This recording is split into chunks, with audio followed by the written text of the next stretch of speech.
Hi everybody, and welcome to this week's episode of The Weekly Toast, the Monday morning breakfast show where I share my thoughts about the recent gaming titles that I've played, and I take a look at some of the latest upcoming games that spark my interest. In today's episode, I revisited my favourite co-op sandbox survival game, Core Keeper. I've been invited to check out a brand new indie action roguelike game called Realm of Ink. And lastly, I'll share with you my thoughts regarding the new Olympus Odyssey DLC map for Golf with Your Friends. Way back in 2021, a new survival game entered the genre, showcasing a beautiful blend of biome diversity, gear progression, and sandbox-based building. Core Keeper is a game that I've played numerous times throughout its early access period, starting with the original EA version of the game, which contained a handful of biomes to explore and bosses to encounter. I then played the 2022 release patch of the Sunken Sea update, which added a brilliant vast ocean biome and introduced new vehicles and ways of travelling around the world. And then, after many hours of building, tinkering, and enjoying the game, I decided to put the game back on the shelf and wait until it was fully ready for release out of early access. And I am so glad that I waited. In early 2023, the Paws and Claws update introduced animals and pets into the game. Then in late 2023, the Shimmering Frontier was introduced, which added a brand new biome and even more progression items and materials to gather and construct. And recently, on September 25th, 2024, Core Keeper was unleashed to the world in its final form, displaying how to bring your game to a market, update it well and often, tweak the gameplay experience whilst still in early access, and then boom, releasing what could be one of the best co-op survival experiences ever.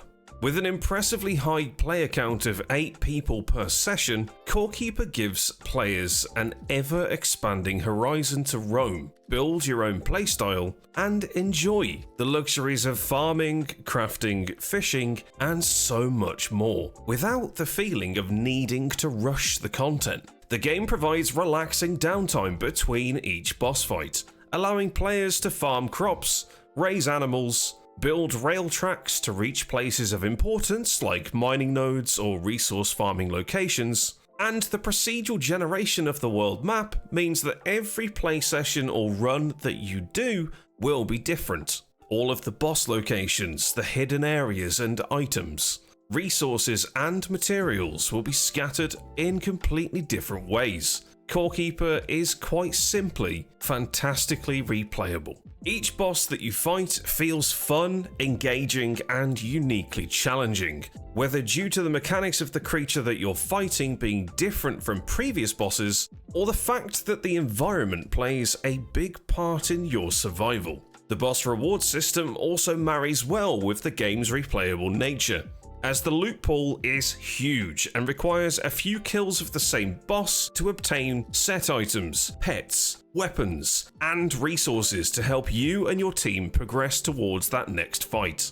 The biomes are also massively different in visual style, danger level, and offer brand new resources which are excellent to discover and then gather to build your next base and gear upgrades. I'm not even touching deeply into all of the systems that the game actually has to offer when I talk about it right now, because each system is simply awesomely designed. The character skill leveling, the pet leveling, the gear progression, and the way that you explore and unlock the world. Core Keeper is a solid game, and I could easily say that it is one of my favourite and most recommended single player or co-op survival games to pick up and play. I'm about 1/3 of the way through my hard mode 1.0 run over on Twitch. If you want to see that playthrough, go on over to the video description. We have a series that's happening right there, and if you want to come and watch on Twitch, I'll be streaming it all week. Come and hang out in chat.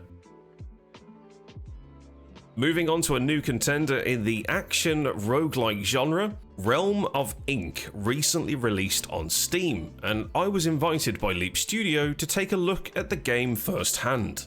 Realm of Ink is set in a world where a swordswoman named Red is pursuing a fox demon. And whilst trying to do so, they unexpectedly discover that their life is dictated by the destiny within the world of a book. Only by breaking free can Red unveil the truth of her existence and challenge the constraints of fate itself. As with most action roguelikes, Realm of Ink is played from a top-down isometric perspective. It has a very stylized and simplistic UI that displays health, energy, resources, key abilities, and available currencies.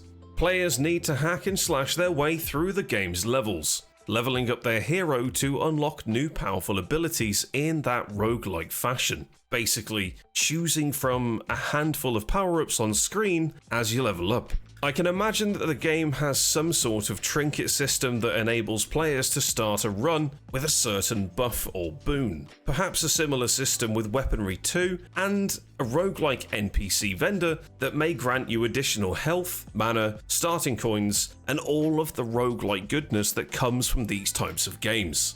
Personally, two of my favourite action roguelikes that I've played over the years are Curse of the Dead Gods and Hades. These two games are massively similar in nature, but they play very differently. Their combat may look the same, but the way that combos work and dodge skills and god-influenced powers, both games have a similar foundation, but they have dressed themselves with a completely different style. I'm hoping to see that Realm of Ink does the exact same thing and becomes a third contender in my personal action roguelike list for uniqueness.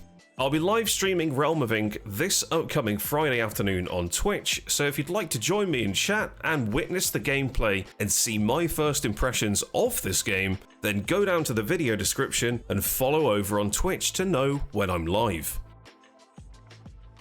A couple of weeks ago, Team 17 reached out to me and asked me to rally my community for a spot of golf. They gifted me a copy of the brand new Olympus Odyssey DLC and asked that I check out the new map and mechanics that have been introduced to the game. Olympus Odyssey, first and foremost, is a brilliantly themed course, allowing players the chance to ascend into the clouds and golf amongst the gods. From the get-go, the courses felt fresh, beautifully designed, nicely lit, and well textured. Everything that Golf with Your Friends is already well known for. And then, the newly introduced mechanics became apparent, and oh boy are they fun. With bouncy clouds to springboard your ball across a sky chasm, and heavenly staircases to automatically traverse, my community and I were in awe. These fresh twists to an already established gem of a game have opened a brand new chapter for both players and the dev team. I'm super excited to see what crazy creations appear in the Steam Workshop using these new mechanics, but I'm even more excited to see what the dev team have got cooking for the next DLC map. I encourage anyone that owns the base game to check out this DLC, and I will most certainly be playing this course many more times on stream. Golf with Your Friends is a fantastic game that has been made even better. Do not sleep on this DLC. I want to say a big thank you to the team over at Team 17 for the key and the opportunity to showcase the DLC. Appreciate you. Ladies and gents, it's that time of the week where I remind you that this week's Epic Games Store freebies are available. And this week, you can pick up the Spirit and the Mouse absolutely free. Check out the links in the video description below. And that's it for this week's episode of The Weekly Toast. If you enjoyed this video, then drop a like, subscribe if you're new here, and tune in next week for more gaming news and reviews.